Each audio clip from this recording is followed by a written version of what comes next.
Decía Juan de Dios en la información que presentamos anteriormente que ellos se van a mantener con el llamado a paro para hoy por parte de las de ICE y el Sindicato de Ingenieros del ICE también, y que consultarán el texto al que llegaron en acuerdo el viernes pasado con el ministro de Ambiente. Los dos temas en discusión son el traslado o la autonomía que eventualmente se le podría dar al Centro Nacional de Control de Energía, que según un proyecto de ley se iba a trasladar al Ministerio de Ambiente y Energía. Ese proyecto avalado por el ministro de Ambiente y Energía, Carlos Manuel Rodríguez, e igualmente por otros diputados como Pedro Muñoz, de la Unidad Social Cristiana, dijo el jerarca de Ambiente, ya no estará, no va adelante, y ahora es la discusión sobre si el Centro Nacional de Control de Energía se mantiene dentro del sector de energía o se mantiene directamente y su vínculo es con la gerencia general. Y también el otro tema es el de la Compañía Nacional de Fuerza y Luz, dos proyectos de esta institución que forma parte de la corporación ICE, si esos dos proyectos impactarían o no económicamente al ICE. Sobre ello quisiera la posición de Juan de Dios Cordero esta mañana. Buenos días, Juan de Dios. Se mantiene el llamado a paro y bueno, ¿cuál es la posición de ustedes finalmente y qué irá a consulta a las bases? Le escuchamos. Muy buenos días. Es importante aclararle al pueblo de Costa Rica y también a los trabajadores que los proyectos de ley, esos proyectos de ley sí existen y estaban para seguir en la corriente legislativa. No es cierto que no existieran. Asimismo, hay una nota del ministro de Ambiente, de Energía, solicitándole a la presidenta ejecutiva ejecutar acciones para sacar el CENSE de la Dirección Corporativa de Electricidad. También existe una presentación ya lista para el Consejo Directivo, donde se presentaban las acciones para sacar el CENSE de la Dirección Corporativa de Electricidad y llevarlo a la Gerencia General. Todo eso motivó para que nosotros como Frente Interno de Trabajadores enviáramos una nota al presidente Carlos Alvarado y realizar la reunión del pasado 12 de julio. Esa reunión se llevó a cabo a raíz de la motivación de esta carta, donde nosotros, con hechos y datos y pruebas, demostrábamos que sí había una intención clara, no solo del ministro de Ambiente y Energía, sino también de la presidencia ejecutiva del ICE de sacar el CENSE del ICE. En ese sentido, Juan de Dios Cordero, ¿cómo vieron ustedes la reunión? ¿Les tranquiliza o no la reunión del pasado viernes? Y también quisiera que me ampliara sobre, o antes de que usted me conteste esta pregunta, que me ampliara sobre la preocupación que hay en torno a los proyectos de la Compañía Nacional de Fuerza y Luz, sobre los cuales ustedes dicen caería finalmente afectarían al ICE en sus finanzas porque tienen una situación también deficitaria en este momento. Sí, bueno, si estamos contentos con la resolución, claro, hay un compromiso que firmó doña Irene y los ministros de no seguir con las acciones, pero fueron a raíz de estas pruebas que llevamos de que efectivamente, sí, develamos ahí que estaba una intención clara de sacar el CENSE. No solo eso, que nosotros internamente en el ICE agotamos la vía administrativa. Tal es la situación que nosotros tuvimos que llegar hasta el Consejo Directivo y presentar las acciones. Pero las acciones que presentamos al Consejo Directivo no tienen que ver solo con el CENSE, tiene que ver con otros puntos que nosotros presentamos. Por ejemplo, aquí en el punto 7 se hace lo del modelo eléctrico nacional y también lo del CENSE. Es una discusión que se tiene que abrir y ese diálogo se había agotado internamente y por eso tuvimos que recurrir a Casa Presidencial. En el tema de la Compañía Nacional de Fuerza y Luz hay que ser muy claros. El proyecto de ley lo que conlleva es a convertir la Compañía Nacional de Fuerza y Luz en una empresa municipal. Y con esa intención de convertirla en una empresa municipal, quieren pasarle los proyectos que ya desarrollaron como Balsa Inferior y el proyecto de Eólico del Valle, y todos los proyectos de la compañía del ICE. Hay que decir que esos proyectos, algunos en su implementación fueron deficitarios, y lo que en realidad lo que está pasando es pasarle las deudas al ICE y pasarle la empresa, la Compañía Nacional de Fuerza y Luz, a las empresas municipales, y entre ellas la Municipalidad de San José, donde está el señor Johnny Araya. Juan de Dios Cordero, ¿cuál es, en el sentido, para que la gente para que tratemos todos de comprender un poco más, cuál es el riesgo en específico que habría de pasar el CENSE al Ministerio de Ambiente y Energía, el Centro Nacional de Control de Energía, que está ubicado en el ICE, en el sector de energía? ¿Cuál sería ese riesgo de acuerdo con el proyecto que inicialmente, el proyecto de la Asamblea Legislativa, que por cierto estamos transmitiendo desde aquí, desde la Asamblea, porque hoy retoma labores después de una semana de receso? ¿Cuál es el riesgo? ¿Y cuál sería entonces el futuro de esos proyectos legislativos? ¿Cuál fue el compromiso sobre esos proyectos legislativos?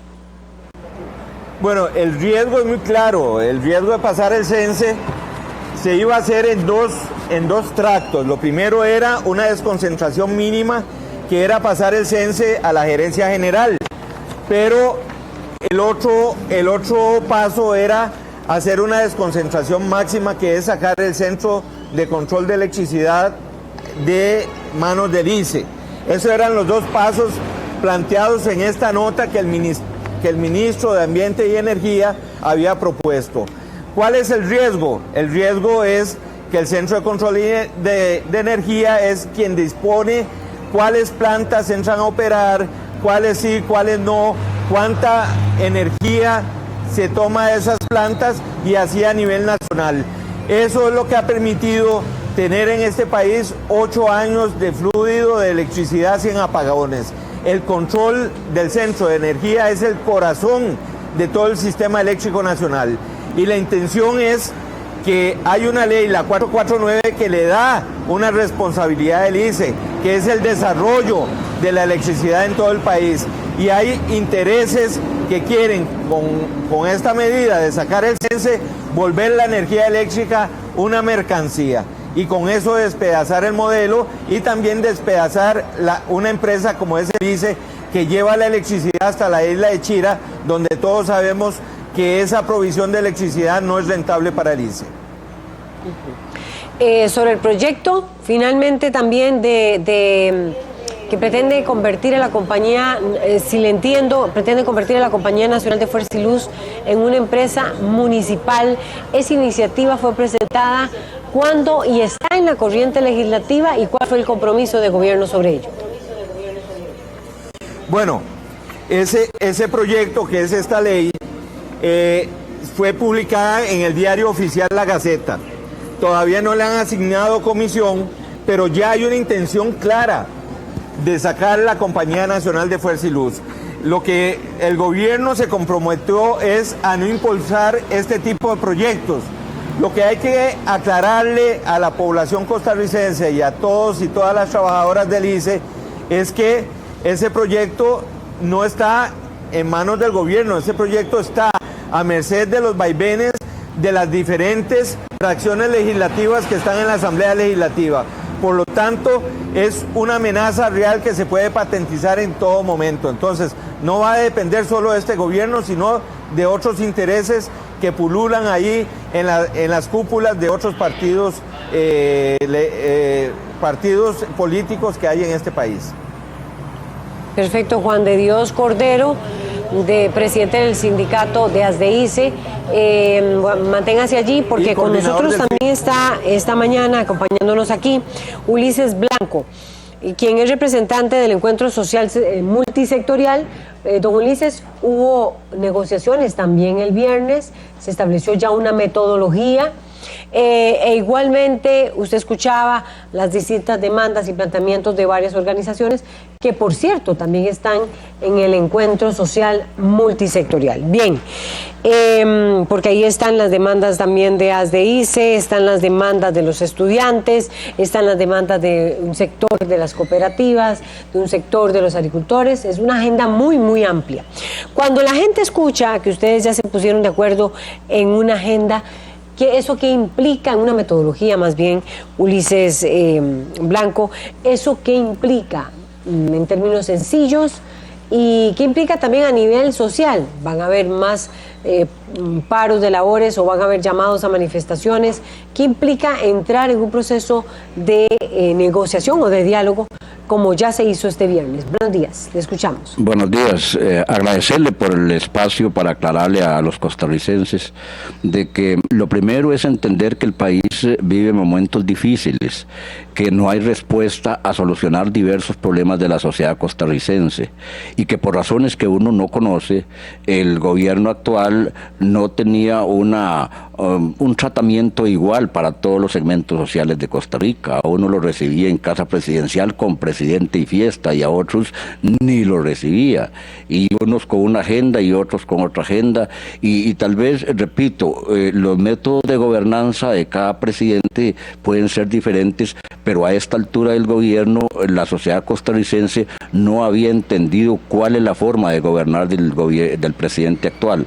Entonces se hace un esfuerzo para encontrar un mecanismo semejante para todas las organizaciones y todos los segmentos sociales de Costa Rica para que tengan un espacio donde exponer sus problemas y donde encontrar soluciones. Eso significa, por ejemplo, que el sector, los pescadores también están en el encuentro social multisectorial, que es un grupo, y hay que aclararlo, un grupo de organizaciones, un grupo del sector cooperativo, un grupo también del sector agricultor, hay otros grupos sindicales que están en el bloque unitario sindical, en Busco, sobre todo y especialmente el Magisterio Nacional. Ese no está ahí en el encuentro social multisectorial, aunque eventualmente coinciden en agendas.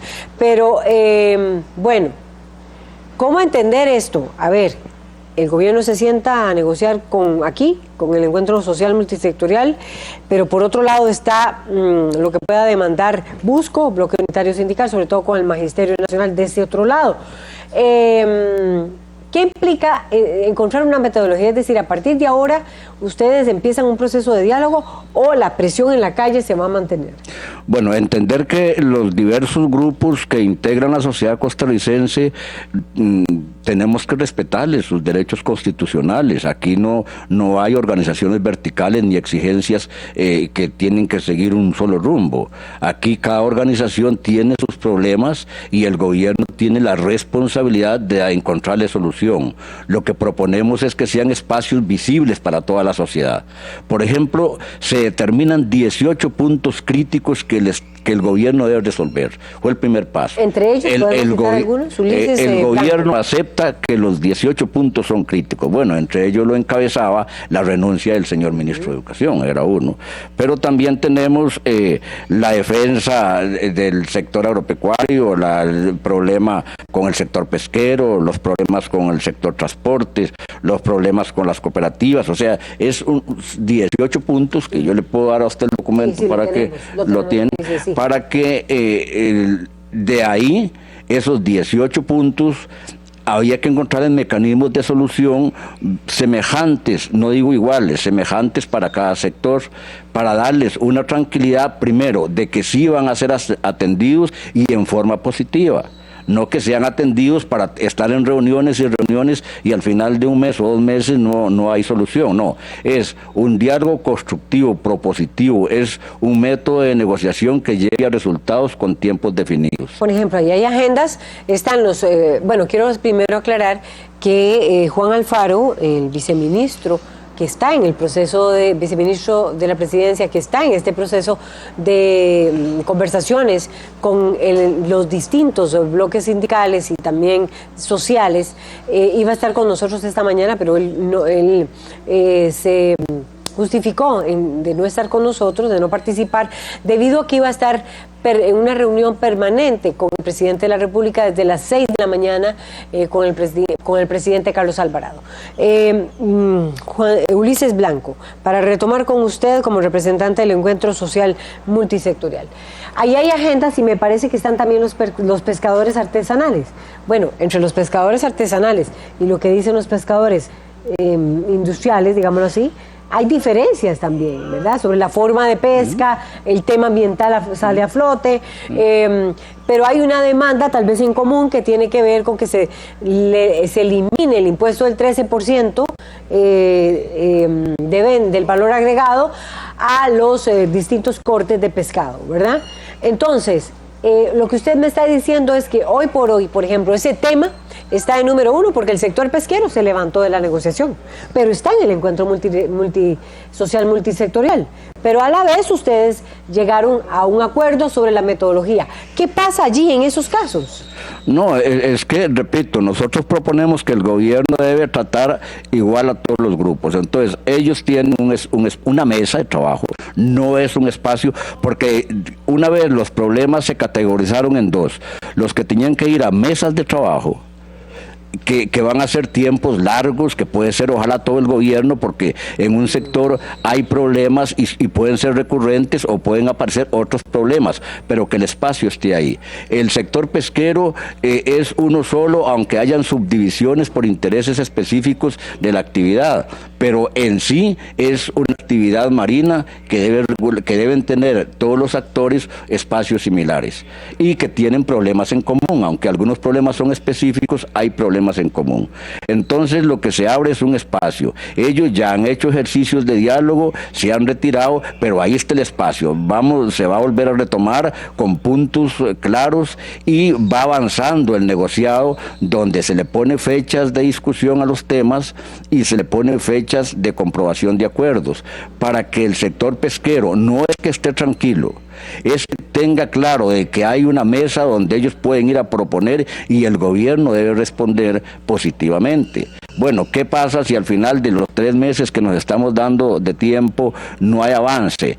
Cada grupo tiene el derecho de proponer su agenda, ponerle tiempos, y si no le cumplieron en su tiempo debido, de hacer las presiones que crea conveniente, porque nosotros sí creemos que en el país, en nuestro país, donde hay una democracia, esperamos madura, y donde hay derechos constitucionales legítimos, no se les puede inhibir a la sociedad costarricense de que manifieste su enojo o que haga sus demandas formales hacia un gobierno, y el gobierno tiene la responsabilidad, y eso tiene que quedar claro, de dar soluciones positivas.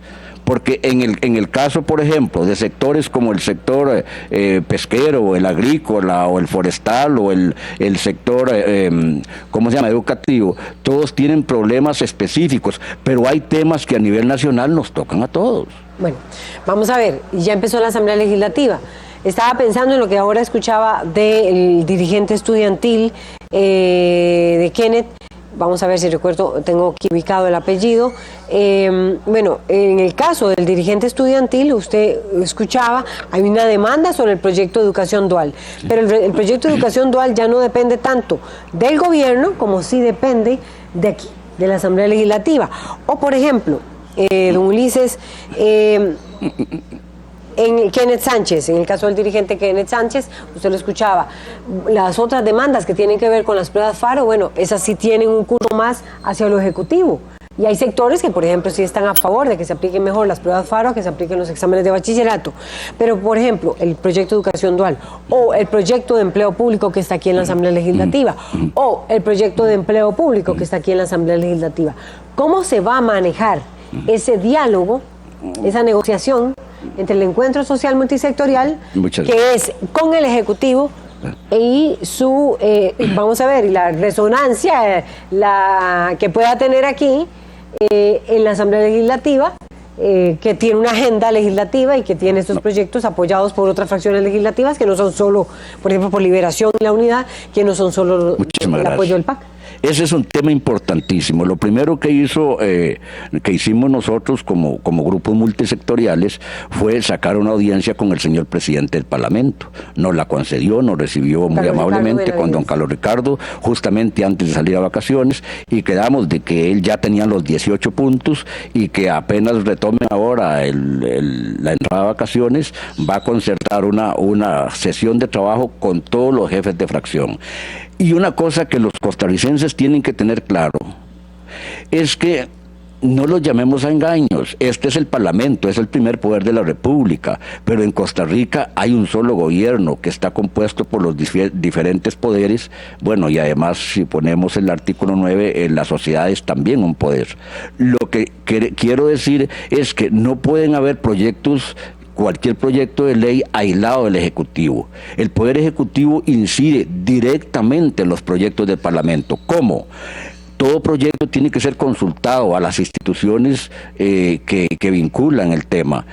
Bueno, en esas... por ejemplo, hubo una respuesta del Consejo Universitario de la UCR en torno al tema de la ley de empleo público. Claro. Entonces, si yo soy un diputado consecuente y sé que tengo que hacer leyes en función del pueblo y hago las consultas y los órganos populares me dicen que no, es lógico que entonces el proyecto no debe ir. Y por otro lado, el señor presidente tiene el derecho al veto. Entonces, si yo gobierno no quiero que un proyecto vaya y que hagan berrinche aquí que lo aprueben, pero yo le pongo el veto, y eso es un derecho que tiene el presidente. Y nosotros queremos apelar a que si somos una democracia, el gobierno debe ser para el pueblo, y por lo tanto, si un proyecto que sale del Parlamento lesiona al pueblo, un presidente consecuente lo veta. Lo veta porque él tiene que defender los intereses populares y no los intereses de algunos grupos partidarios que pueden incidir en el Parlamento. Entonces nosotros estamos tranquilos y queremos que los costarricenses entiendan que la democracia, por lo menos en Costa Rica, es un asunto que tenemos que maximizar ese concepto y ponerlo en práctica. Y que para hacer una ley, es cierto que el Parlamento tiene la autoridad de votarla, de afirmarla, o sea, de construirla y aprobarla, sí, pero también de rechazarla, pero que el Ejecutivo tiene el poder de veto, pero además el Poder Judicial también tiene el poder de revisión. Entonces, estamos, como quien dice, acorazados, y que lo justo en este momento de transición es que todos nos pongamos de acuerdo, que si hay un proyecto que le urge al país, todos nos pongamos de acuerdo a que pase, y que si hay un proyecto que lesiona los intereses de segmentos sociales, que el proyecto se anule, o por lo menos se retarde el debate. Ulises Blanco, en el mismo sentido, le escuché decir al presidente que él podría, en la conferencia habitual que él da a los medios de comunicación los jueves, que él no está en desacuerdo, de alguna manera, o no está de acuerdo con que haya restricciones tan particulares al tema de la huelga, ¿verdad? Que aquí está el proyecto de huelga, de limitaciones al tema de huelga. En ese sentido, ¿ustedes sienten que se abre una posibilidad que es una señal positiva de parte del presidente Ulises Blanco? Sí, yo creo que el señor presidente ha presentado, diríamos, como una sensibilidad en ese campo, y a nosotros nos parece de que yo no quiero juzgar al gobierno ni al presidente por sus actos. Lo que sí entendemos es que ha tenido un gran entrabamiento en el proceso, a una gran desconfianza de la sociedad, y tal vez sea que sus asesores no lo orientan bien, pero en este momento yo creo que se ve bien, lo siente uno bien, con responsabilidad, de que eche para atrás algunas iniciativas que encrispan más a la sociedad costarricense. Eso es muestra de que el gobierno va madurando en su ejercicio, y el hecho de que un gobierno eche para atrás una idea, o sea, la replantee, le dé más debate, eso mejora la democracia costarricense. Lo injusto es cuando uno oye discursos de algunos sectores de la sociedad que quieren ir rígidamente a imponer cosas que lesionan a las mayorías. Eso sí agrede a la democracia costarricense. Y entonces yo creo que el señor presidente, gracias al esfuerzo que él está haciendo, tal vez hayan nuevas oportunidades de reconstruir los espacios que se estaban perdiendo. Por ejemplo, también le escuché referirse al tema de que se podría revisar lo del impuesto al valor agregado en el proyecto aquí en la Asamblea Legislativa y también por parte del Ejecutivo, o sea, ustedes esperarían que vaya a la vanguardia en torno a una propuesta que permita, por ejemplo, revalorar el gravamen del IVA para decirlo algo, en los cortes de pescado para que eso favorezca a los pescadores. O sea, ustedes esperarían que vaya una iniciativa en ese sentido de parte de la presidencia y que tenga eco aquí en la Asamblea Legislativa. Es lo que buscamos precisamente, porque si bien es cierto, se aprobó la ley del combo fiscal que llamamos nosotros, el paquete fiscal, bueno, todas las leyes se pueden revisar y se pueden reformar. Nosotros insistimos que las leyes son las que se deben reformar, la sociedad es la misma. O sea, uno no puede exigir a reformar a la sociedad, lo que hay que reformar es las leyes. Y entender que el IVA, especialmente en algunos segmentos de la sociedad, por moral del Estado debe quitarse, porque es injusto cobrarle impuestos a la gente muy pobre o a actividades cuya rentabilidad es muy escasa y que lo que se recoge por eso es muy poco para lo que golpea moralmente a esos segmentos sociales. Ahí, perdonen, faltó tino político, faltó sensibilidad en quienes propusieron el proyecto. Entonces uno cree que en el debate haya conciencia política, haya conciencia social y se encuentren mecanismos para, sin lesionar mucho las finanzas públicas, y estamos convencidos que no se lesionan porque, repito, lo que se recaudaría del IVA en esos segmentos de la sociedad es muy poco, pero sí alivianaría bastante el quehacer o la actividad de esos segmentos. Entendiendo, doña Laura, que tal vez no sea por lo que se cobra, sino es por la forma engorrosa en cómo hay que pagarlo y además el mecanismo, decimos nosotros, como de represión. Una actividad que tenga ingresos pocos y que tenga utilidades casi nada, y además hay que pagar un impuesto, eso lesiona más que lo económico, lo moral de un segmento social. Estas son las señales que ustedes esperarían en los próximos días para mantener esa conversación, ese diálogo con el gobierno. Sería positivísimo que comenzáramos por ahí. Bueno, muchas gracias a Ulises Blanco, él es representante del Encuentro Social Multisectorial. Es un sector, valga la redundancia, social, que reúne a varias organizaciones. No todas están allí, hay otras que están en el bloque unitario sindical. E igualmente, recordar que invitamos a Juan Alfaro, el viceministro de la Presidencia, pero él al final tuvo que cancelar su participación aquí en la revista debido a que desde las 6 de la mañana está reunido con el presidente Carlos Alvarado en esta labor, me imagino, de monitoreo de cómo van a estar las protestas programadas para este lunes, e igualmente el curso de lo que van a ser las negociaciones y el inicio de lo que sería ya la Asamblea Legislativa, que estaba en receso, y el futuro de esos proyectos que, como ustedes muy bien escuchaban, están generando esta polarización que hay en el país. Bueno, vamos a una pausa y ya venimos también con más del análisis de lo que es la situación social que está viviendo nuestro país. Esos fideicomisos lograron que mucha gente ganara mucho dinero y no es el único truco que me sé. Es cierto. Usted y Víctor Coliano promocionaron una pelea.